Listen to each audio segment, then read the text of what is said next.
Hi, Bahamas. Alan Johnson, critical thinker. Someone asked a question, so I thought I would answer it during the video. What it takes for us to basically become globally competitive at this particular time, or how do we basically transform the economy? As many may not know, a lot of people assume that they should know, but many may not know that the global economy has shifted to the intangibles, and this is what the trade wars that's going on between China and the United States is about. And so we in this area, what we call the knowledge economy, the digital economy, even the creative economy has been digitized. The green economy is a knowledge-based economy. In fact, if you even look at the blue economy, it highly involves the use of technology. And so, I have been a technological evangelist for almost all of my life. I am 55 years old this year, and for 40 years, I've been a digital evangelist. But essentially what the Bahamas should do in regard to these so-called discussions, like say with World Trade, WTO, etc., is that we must withdraw and we must take a moment and reflect as to exactly where we are and where we want to be. I use this analogy all the time. I tell people, call a travel agency and say to the travel agent, I'd like to take a trip. And when they ask you exactly where you want to leave from, you say, I want to leave from the Bahamas. And they say, where you want to go to? Said, I don't know. Travel agent can't book you. Call another travel agent, and this time says, I would like to go to New York. They ask you where you want to leave from. Say, I don't know. Can't book you. A travel agent you must always tell them where you want to leave from, where you want to arrive. And even sometimes you must also know the time you want to get there. So essentially in the Bahamas, we've not taken the time to basically plot a map as to where we are, where we want to go, and the timeline we want to get there. That is what has to be laid out. But there's an emergent reality that there's a digitalization of the global economy and a digitalization, the use of it. And so in the Bahamas, we've spent hundreds of millions, if not billions of dollars on technology over the last 50 years. And you can see that there's no functioning digital aspect of anything in our governance.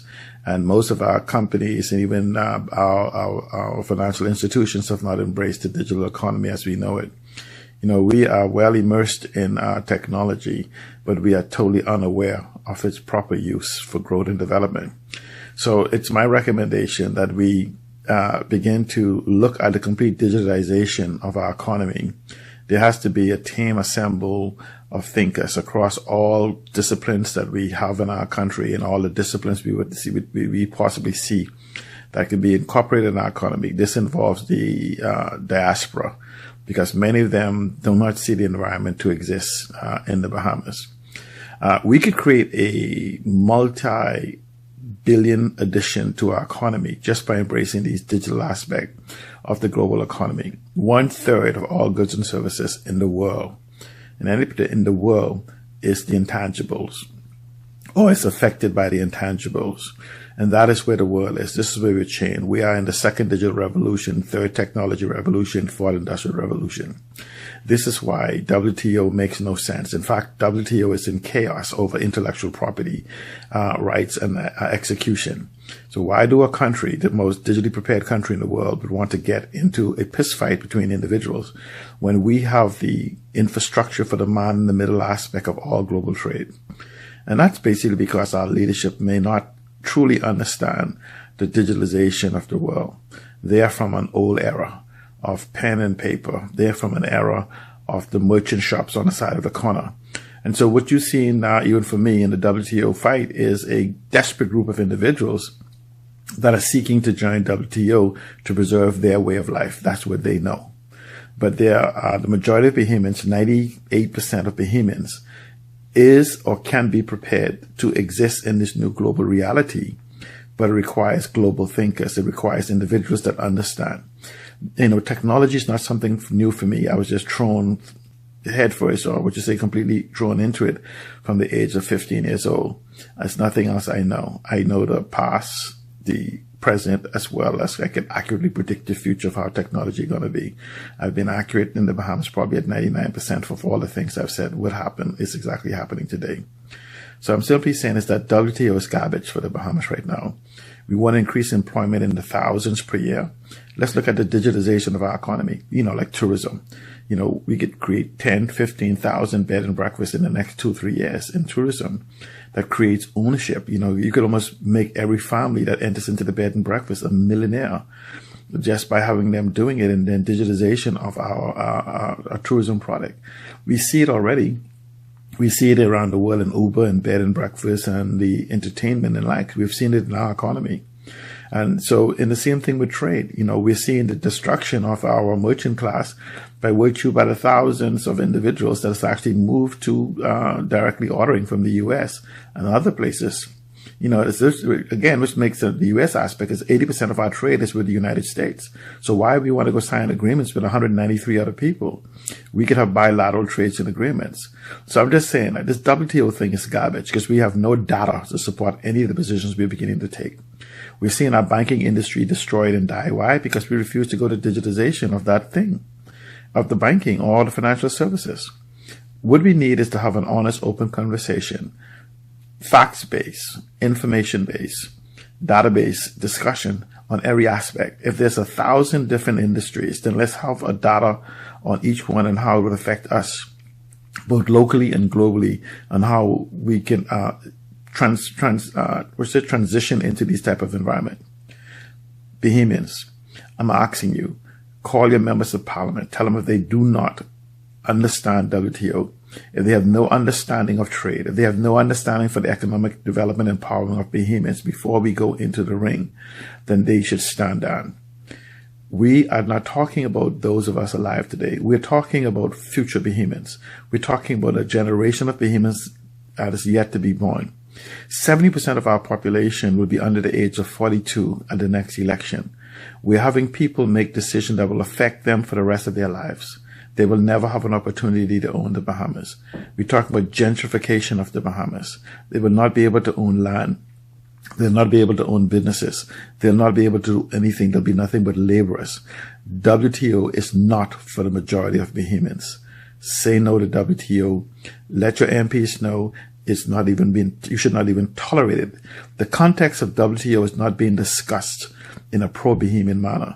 Have you heard how you will be developed personally? Have you heard how you will be one of those 15,000, 20,000 families that will own a bed and breakfast? That's just a small aspect of the digitization of the economy. And I'm just touching that, but there is thousands of opportunities available for our young Bahamians in the ownership of our economy. We've heard about the Small Business Development Center. We've not heard their digital strategy for the 21st century economy. I'm very, very interested in hearing how do we go into the green economy, the blue economy, the creative economy, the digital economies, the knowledge-based economy, all of these different things as part of our development process of the Business Development Center. We need strategies. We need written, tangible things that we could read, digest, discuss, debate. The University of the Bahamas should be leading as part of this too. It can't just be a name. I'm just simply saying is that we need a conversation. And then what we can do is we can have the 2022 election. Dr. Minnis, I encourage you, I dare you. I dare all of you leaders. If you are so sure of WTO, 2 years won't hurt us. Let's have the next 2022 election based on on an ascension to WTO conversation.